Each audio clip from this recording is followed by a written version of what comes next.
Mesdames et messieurs, bonjour et merci de votre fidélité à l'émission De vous à moi. Pour ce nouveau numéro, nous avons l'honneur de recevoir Monsieur Brice Voltaire Obami Etou, qui est directeur général associé du cabinet d'audit Exco Cacoges. Et avec lui, nous allons parler d'un prix, d'une distinction qu'on va lui remettre pour son travail, pour tout ce qu'il a fait durant sa carrière, parce qu'il a brillé ici, dans notre pays, au Congo, mais aussi au niveau international. Bonjour, Monsieur Brice Voltaire Obami Etou. Alors, une distinction pour vous. Est-ce que vous attendiez à ce prix? Bonjour, Madame la journaliste. Merci d'avoir pris votre temps pour venir ici au sein du cabinet Exco Cacoges, membre des réseaux Exco et Cristiano Global. Dire que j'attendais ce prix, non, parce que c'est vrai que nous avons, depuis plusieurs années, travaillé, nous continuons à apprendre et à faire beaucoup de recherches dans le cadre de notre métier, qui est le métier de l'expertise comptable, commissariat aux comptes et du conseil au niveau des entreprises. Mais nous avons toujours pensé qu'un jour, la nature devrait penser à nous.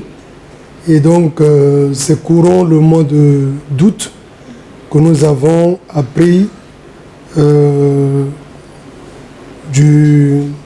l'International Committee of Excellence, donc ICE, et qui ne sont pas basés ici au Congo-Brazzaville, ils sont basés à l'extérieur, que nous devons recevoir un prix de mérite. Alors donc, c'était pour nous une surprise, mais une surprise pour avoir pensé à nous. Mais nous pensons que c'était le résultat d'un travail qui était accompli. C'est aussi l'occasion pour nous de faire découvrir le public congolais votre personnalité. Vous êtes déjà directeur général associé du cabinet d'audit Exco Cacoges. Vous êtes aussi enseignant à l'université et vous travaillez avec beaucoup de jeunes. En quelle année vous vous êtes dit que là, je vais me lancer dans la création ou dans ce projet du cabinet d'audit? Alors, c'est depuis 1999 que nous sommes sur ce métier d'expertise, de l'audit et du conseil auprès des entreprises. Donc, mais c'est autour des années 2009, c'est-à-dire 10 ans après, d'avoir travaillé au sein du cabinet Ernst & Young, un peu partout dans le monde, en France, Belgique, dans plusieurs pays d'Afrique, le Sénégal, le Gabon, le Cameroun, le Tchad, que nous avons pensé qu'on pouvait mener une aventure en intégrant un autre réseau. Et c'est pour ça que nous avons d'abord ouvert une firme ici, en fait un cabinet ici, et le cabinet Exco Cacoges. Et quelques années après, ce cabinet a rejoint les groupes Exco et Cristiano Global, qui sont partout dans le monde, au Canada, Dubaï, aux États-Unis, en France, au Ghana, au Sénégal, au Gabon, Cameroun, en Mauritanie, au Bénin. Nous avons nos bureaux d'Exco et de Creston, et qui sont les bureaux qui sont reconnus et qui travaillent dans le même domaine. Et très récemment, nous étions à Bordeaux, où nous avons eu la convention de Exco et où il y a eu tous les associés et managers du monde entier. Alors parce que vous devez le savoir que Exco est parmi les 6 premiers cabinets dans le monde, et qui dans la partie anglophone, vous avez Cristiano Global qui est parfois 5e dans le monde. Donc voilà, c'est depuis 2009 que nous sommes dans cette aventure au sein du cabinet Exco. Ici au Congo, nous avons Exco Cacoges, nous avons aussi CCJF qui est la branche juridique et fiscale, mais qui est membre aussi d'ESCO et de Creston Global. En quoi consiste votre travail d'auditeur? Alors, en tant qu'auditeur, nous réalisons des missions, des audits auprès des entreprises, mais c'est plusieurs missions. Il y a les missions de commissariat aux comptes qui sont des mandats légaux, qui sont régis par les normes ISA, et nous avons des missions, des audits qui sont des missions d'audit contractuel, et aussi on a des missions des procédures convenues, et que couramment on peut dire que c'est un audit, mais ce n'est pas audit au sens de l'assurance raisonnable. Il s'agit des audits des procédures convenues et qui sont des normes ISRS 4400, comme nous faisons au niveau des audits de la dette. Ce sont des audits de procédures convenues et qui ont des normes. Alors, nous faisons aussi des missions de compilation qui sont des missions régies par la norme ISRS 4410, et nous faisons des missions de commissariat de l'expertise qui sont des missions des attestations, de présentation de comptes. Et voilà, on a plusieurs missions qui vont dans le cadre de notre métier, et il y a plusieurs missions de conseil qui peuvent être des missions connexes, mais qui sont liées au conseil que nous apportons aux différentes entreprises pour pouvoir les accompagner, comme des missions, des plans de développement stratégique, le PDS. Alors voilà un peu de façon résumée des missions que nous effectuons auprès des entreprises. Et je tenais quand même à signifier que au sein du cabinet ESCO-CACOGES, nous allons vers les missions de Channel 2 qui sont des missions de conseil, de transformation, de diagnostic, et qui orientent les entreprises à pouvoir mieux avancer, mieux se développer. C'est dans ce cadre-là que nous travaillons au sein du cabinet. Quels sont les critères du personnel, de ceux qui travaillent pour ESCO-CACOGES? Alors, en fait, quand on vient au sein d'un cabinet, on commence toujours stagiaire, et après des stagiaires, il y a des évaluations qui sont réalisées tout au long de votre parcours de stagiaire, et c'est par rapport à ces évaluations que vous pouvez évoluer au grade d'assistant débutant. Après, c'est assistant confirmé, chef de mission senior, superviseur, manager 1, 2, ainsi de suite. Parfois, il y a certains entrepreneurs qui pleurent lorsqu'il s'agit surtout d'un conflit avec l'État. On se souvient bien de la dette intérieure, lorsque les auditeurs ont vu et ils ont constaté qu'il y avait des incohérences. À quel moment, vous, en tant que cabinet d'audit, vous intervenez?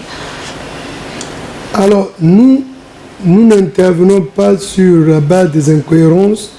Des missions que nous avons, ce sont des missions d'audit, et ces missions d'audit liées à des procédures convenues, il y a une norme que nous suivons, et nous travaillons dans ce genre de mission. Nous avons l'audité, on a le commanditaire, et en fait, on réalise ces missions-là, et ces missions-là sont réalisées, les rapports sont déposés et exploités par ceux qui ont commandité les missions. D'accord. Alors, quelles sont vos impressions après votre travail qui est reconnu aujourd'hui? Qu'est-ce que vous ressentez? Quelles sont vos impressions par rapport à ce prix? Alors, le travail, c'est pour ça que vous savez bien que je tiens à le signaler, les normes des cabinets interdisent toute publicité, oui, et interdisent en tant que les normes de déontologie et d'éthique, on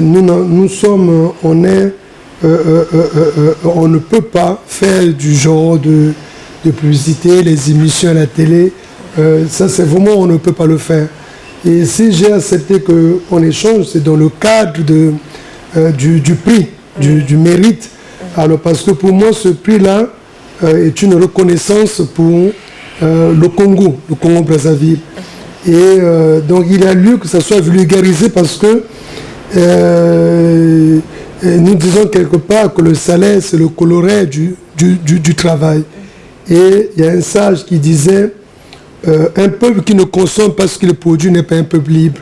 Et si on veut bien philosopher sur ce qui a été dit, on comprendra qu'il faut que nous, on arrive à reconnaître les nôtres.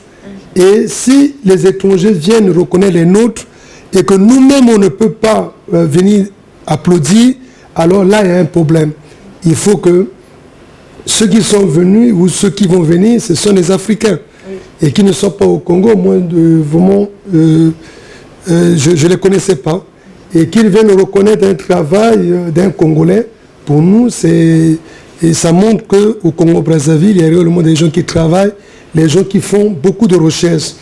Et je pense qu'ici, ils se sont arrivés là. Et vous voyez, nous avons publié plusieurs livres aux éditions L'Harmattan, et qui sont des éditions reconnues au niveau international.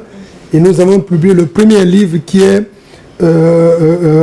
la comptabilisation des coûts pétroliers dans une société non opératrice. Ce sont des notions très complexes, mais qui aujourd'hui aident les jeunes. Et ce bouquin que nous avons publié, c'était le premier bouquin. Et après, nous avons publié un deuxième bouquin sur les fondamentaux de la consolidation, avec une approche résumée, très aisée, pour permettre à tous ceux qui veulent évoluer dans la consolidation, pour maîtriser les fondamentaux et maîtriser les différentes notions sur la consolidation des entreprises. Et nous avons publié un troisième bouquin sur les problématiques juridiques, fiscales et sociales. On a les problématiques et puis les solutions à ces problématiques. Et dans ce livre, vous retrouvez la plupart des problématiques qui font l'objet des retroussements fiscaux et dont les clients sont souvent coincés et n'arrivent pas à avoir des traitements fiscaux qui sont liés à ces problématiques. Et nous avons donné des solutions adéquates pour pouvoir tenir une bonne comptabilité et avoir les recrutements fiscaux qui vous emmènent à payer l'impôt à la juste valeur. Alors, nous n'avons pas cessé. Nous avons travaillé sur le guide du travailleur, parce que la plupart des employés ou des travailleurs ou des employeurs ont du mal à savoir, ont beaucoup de problèmes sociaux, les problèmes liés au licenciement, les problèmes liés aux démissions, et il y a des salariés qui ne maîtrisent pas leurs droits. Alors nous avons travaillé sur ce bouquin qui était un document très, on peut dire, qui peut facilement aider les employés et les employeurs à savoir là où commencent les droits des uns et des autres et les obligations qui s'imposent à chaque partie. Dans ce que nous appelons, que ce soit un contrat de CDD ou un contrat de CDI ou un contrat d'apprentissage ou un contrat de stage. Alors, disons des décès. Nous avons aussi fait un document qui résume les procédures fiscales. Alors, parce que la plupart des investisseurs ne savent pas les procédures fiscales. Et dans les procédures fiscales, nous avons résumé, exemple, les procédures en ce qui concerne le contrôle ponctuel, le contrôle sur place. Nous avons parlé aussi de la vérification. Alors, et on donne la possibilité à chaque étape pour savoir, exemple, jusqu'à aller en contentieux, les différentes étapes d'un contrôle et à emmener les gens à comprendre à quel moment intervient le contrôle ponctuel, à quel moment intervient le contrôle sur place et comment ces contrôles-là devraient se porter sur quelle problématique. Et dans ce même livre, nous parlons aussi de tout ce qui est prix de transfert, qui sont des notions fiscales très importantes pour les investisseurs qui arrivent au Congo. Alors je pense que tous ces livres-là, là nous avons quand même, on a une certaine documentation qui aujourd'hui, je pense ceux qui lisent, parce qu'aujourd'hui nos livres sont disponibles. Si vous voulez l'acheter en France, la FNAC par exemple, vous voulez que ça soit sur Amazon, vous pouvez commander ces livres. Alors je pense qu'ils ont pensé que c'était quand même il y avait un travail qui était fourni. Et je suis enseignant à l'université Mariam Gwabi et je suis secrétaire général de l'ordre des experts comptables et je suis membre du conseil d'administration d'ESCO et je travaille aussi avec Creston Global et aujourd'hui j'ai l'accréditation en tout ce qui est passation de marché et je n'oublie pas de vous dire, j'ai été team leader pour les missions d'audit tout ce qui est projet. Aujourd'hui, j'ai une accréditation en passation de marché et en suivi évaluation. Et j'ai une formation en cours sur le partenariat public-privé. Alors, je pense que tout ça montre bien qu'on est des chercheurs, nous sommes dans la recherche. Et donc, le mérite, le prix n'est que la récompense du travail. Mais pour nous, c'est un début.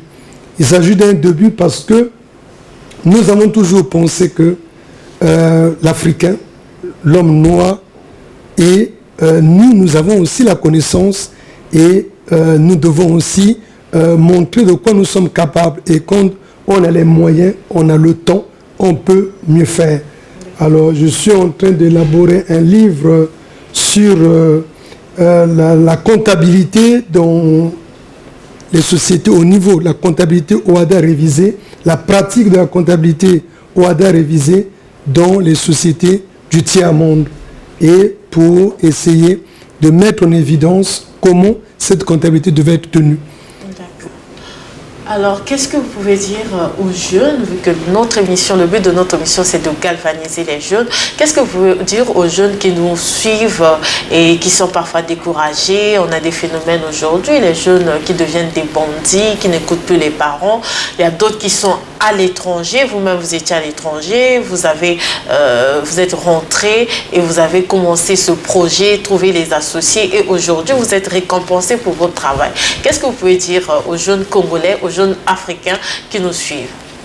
Alors, je dirais aux jeunes que tout travail a un mérite.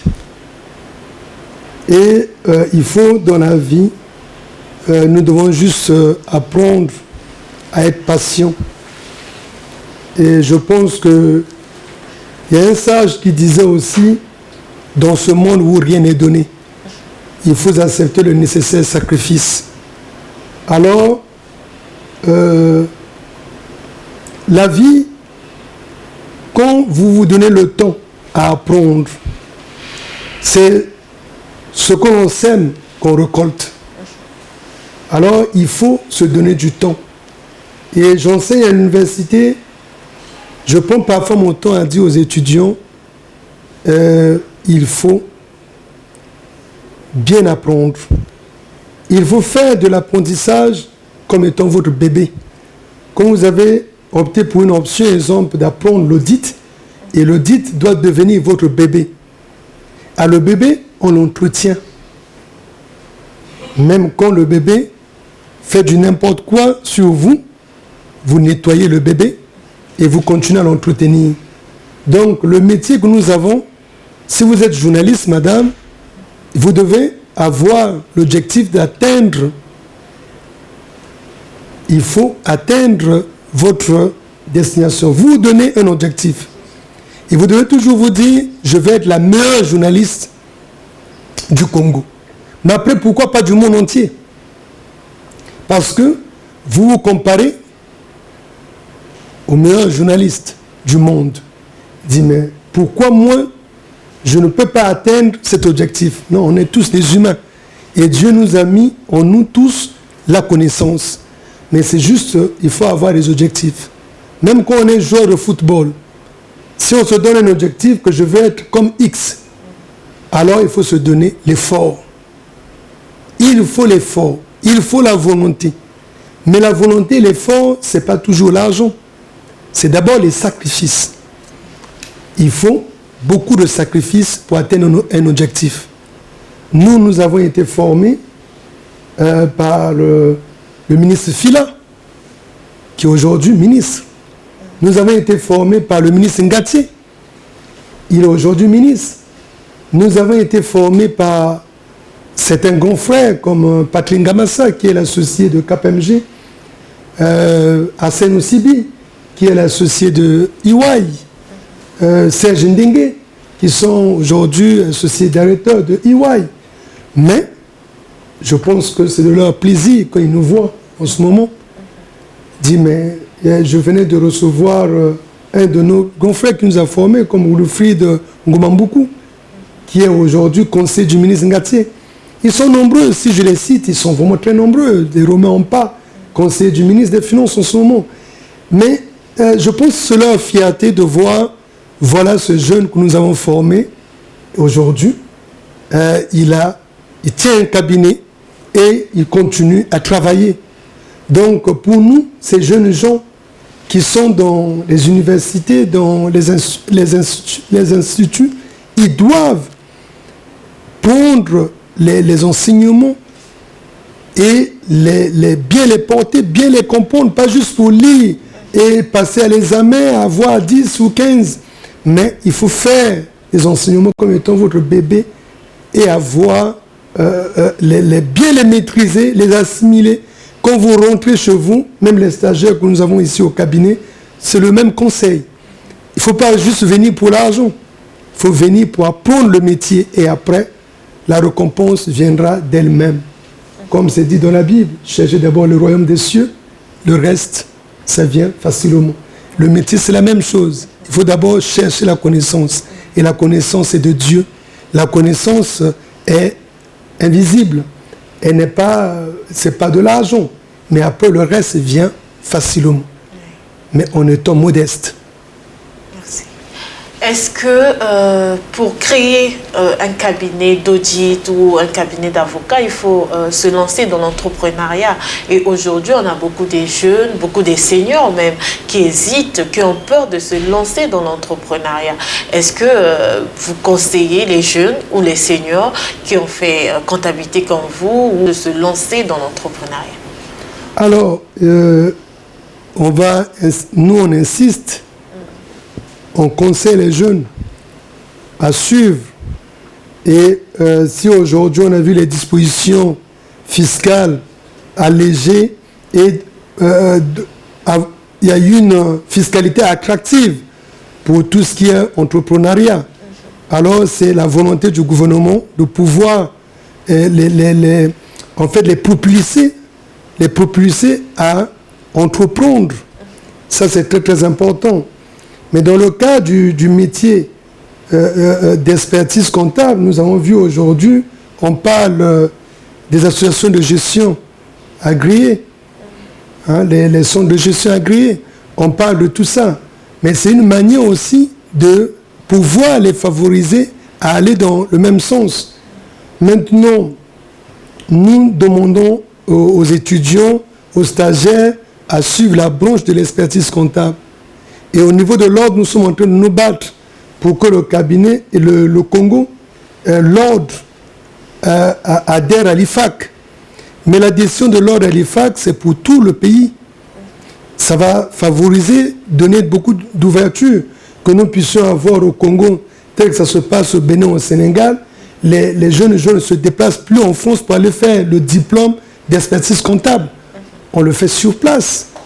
On fait le DCG,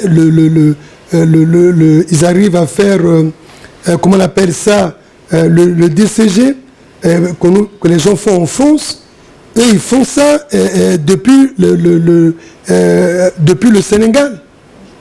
Alors, et ils font ça, donc, ils vont faire, après les 3 ans de licence, ils font le DESCOGEF. Et après le DESCOGEF, ils viennent, ils font comment on dit, 3 ans de stage dans un cabinet. Et après les 3 ans, ils repartent pour faire leur diplôme d'expertise comptable qui est reconnu. Au Bénin, au Sénégal, ça se fait. Le DECOGEF.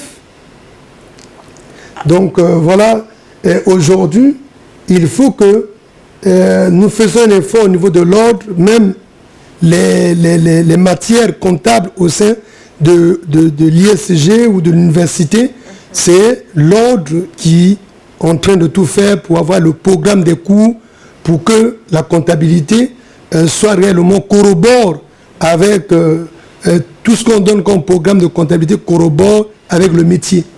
D'accord. Alors, ce prix que vous allez recevoir, vous partagez ce prix ou vous dédiez ce prix à qui? Alors, c'est tout à fait normal. Nous, on ne peut que le dédier d'abord au personnel de ESCO Congo. C'est l'ensemble du personnel parce que ce prix, il n'est pas le mien. C'est plutôt un prix du cabinet. Parce que l'excellence, c'est tous les employés, tout le personnel de ESCO Congo. Et nous remercions aussi la République, en commençant par le président de la République, qui a pensé d'abord à mettre en place à cette loi. Parce que le projet de loi, avant qu'on ait la loi, il y a eu un projet de loi. Mais l'initiation, elle vient du président de la République, qui aujourd'hui, il y a une loi qui a mis en place l'ordre des experts comptables et a nommé un commissaire au gouvernement pour l'ordre des experts comptables. Donc voilà, c'est tout ça, et c'est l'ordre qui régule, qui encadre le métier de l'expertise comptable au niveau du Congo-Brazzaville. D'accord. Nous sommes presque à la fin de cette émission. Est-ce que vous avez un mot, une phrase que vous avez voulu dire, mais que vous n'avez pas trouvé l'opportunité d'évoquer lors de notre entretien? Alors, je voulais juste rappeler à ceux qui nous suivent que cet entretien, d'abord, ce n'est pas pour parler du cabinet CACOGES, c'est beaucoup plus pour parler du prix de mérite des pratiques professionnelles innovantes 2022 et 2023, que, en fait, il s'agit d'un comité qu'on appelle International Committee of Excellence, abrégé ICE, qui sont basés ils ont leur siège au Tchad et ils travaillent partout au Cameroun et dans le monde. Et si vous rentrez dans leur site www.ice.com,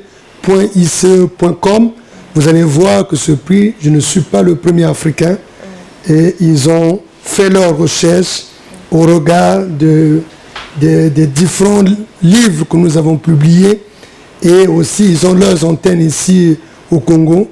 Ils ont pensé nous donner ce prix, et nous ne pouvons que remercier d'abord le président de la République, parce que c'est par lui que nous avons un peu tout, comme je vous ai parlé de l'ordre des experts comptables. Et nous tenons aussi à remercier l'ensemble de nos grands frères qui nous ont soutenus, nous ont formés, comme le ministre Fila de Saint-Eudes, le ministre Ngati Ludovic, Patrick Ngamassa, Serge Ndengue, Arsène Osibi, et l'ensemble de ce noyau. Ils sont nombreux. Je pense qu'ils sont tous. Ils ont vraiment contribué activement, et que nous devenons ce que nous sommes. Et je remercie aussi tout le personnel d'ESCO CACOGES, et que je salue de passage pour la volonté, le courage et aussi les sacrifices pour travailler. Si on arrive à rédiger un livre, il y a aussi ceux qui travaillent en back-office. Donc c'est ce personnel-là que je salue de passage. Voilà, merci. Voilà, c'est ce mot-là que nous avons à dire. D'accord. Par vos livres, vous avez aussi contribué au rayonnement de notre pays sur la scène internationale, que ce soit dans le domaine littéraire, d'expertise comptable. Quelles sont vos perspectives dans ce domaine-là? Est-ce que vous avez encore un livre que vous écrivez, un manuscrit? Oui, avant de répondre à cette question, je voulais quand même saluer et remercier sa divinité Papa Simon Kimbangu, Kiangani.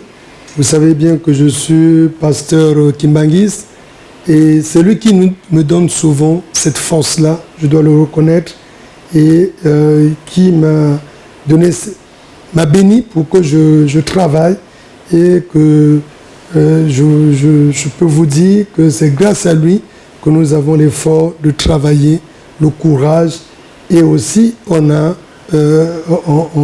on continue à travailler avec force et vigueur.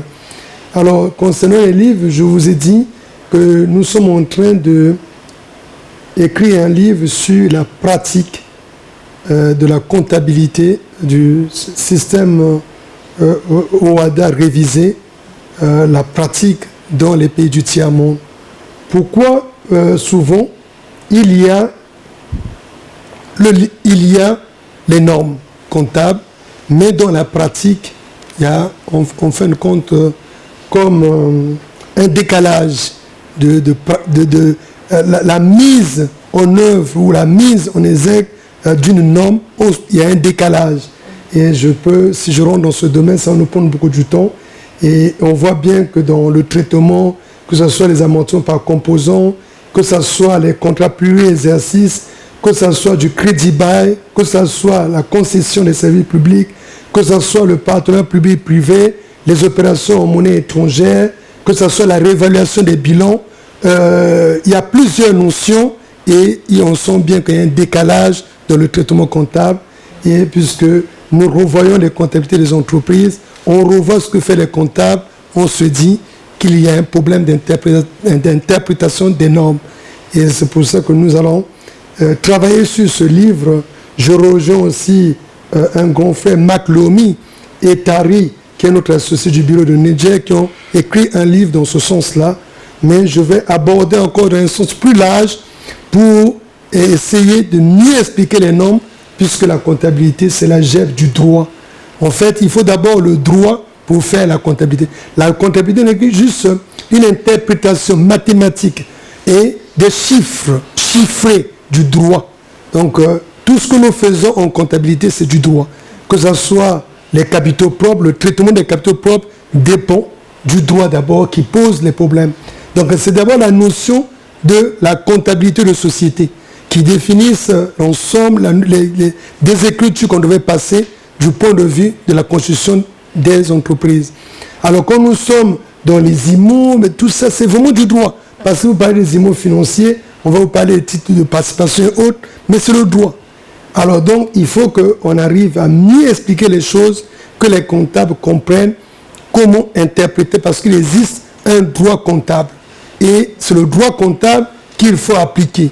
Souvent, les comptables n'arrivent pas à bien interpréter les articles du droit comptable, et la comptabilité qui est tenue est une comptabilité qui est en décalage avec le sens propre des normes. Voilà ce qu'il nous reste à faire, madame. Monsieur Brice Voltaire Obami Eto'o, merci d'avoir répondu à notre invitation et félicitations pour votre prix honorifique. Merci. Mesdames et messieurs, c'est la fin de cette émission. Merci de votre aimable attention. Nous vous retrouvons la semaine prochaine à la même heure sur la télévision nationale congolaise. Merci, au revoir.